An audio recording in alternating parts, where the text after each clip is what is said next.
পরীক্ষা না করে 1,70,000 বিরাট বিল। অবাক লাগলেও সঞ্জয় রায় কাণ্ডে এমনই প্রমাণ পেয়েছে স্বাস্থ্য দপ্তরের তদন্ত কমিটি।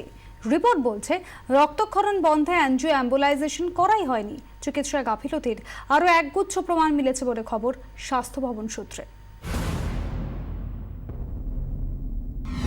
টেস্ট না করেই 1,70,000।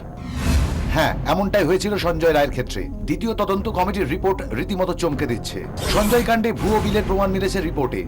এনজিও অ্যাম্বুলাইজেশনের বিল ধরা হয় 1,70,000 টাকা, অথচ রিপোর্টে এই পরীক্ষার কোনো প্রমাণই মেলেনি। শুধু এনজিও অ্যাম্বুলাইজেশনই নয়, সঞ্জয় রায়ের চিকিৎসায় একগুচ্ছ গাফিলতির প্রমাণ পেয়েছে স্বাস্থ্য দপ্তরের তদন্ত কমিটি। 4 বার মেজর অ্যানাস্থেসিয়ার বিল করা হয়, তার কোনো প্রমাণ পায়নি তদন্ত কমিটি। মাত্র একটি লোকাল অ্যানাস্থেসিয়ার প্রমাণ মিলেছে। সঞ্জয়কে একবার মাত্র ওটিতে পাঠানো হয়, এরপরের চিকিৎসার জন্য নেওয়া হয় রেডিওলজিস্টের কাছে। সার্জন পুরো অপারেশন করলে দেহের অভ্যন্তরে কোথায় আঘাত তা স্পষ্ট হতো, তবে সে পথে হাঁটেনি অ্যাপোলো। বিল বাড়াতে বারবার অস্ত্রোপচারের পরিকল্পনা করা হয়। সঞ্জয়ের লিভার, প্লিহা, ফুসফুসের আঘাতের কার্যত কোনো চিকিৎসাই হয়নি।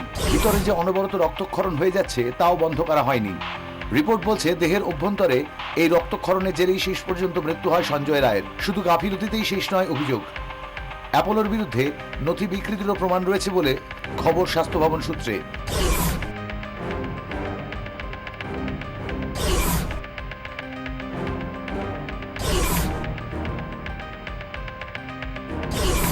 অ্যাপোলোর বিলে একাধিক অসঙ্গতি মিলেছে বলে খবর। রিপোর্ট বলছে সিসিইউর সহকারী চিকিৎসকের ফিস বাবদ টাকা নিয়েছে অ্যাপোলো, যদিও এমন খাতে টাকা নেওয়ার কোনো সুযোগই নেই।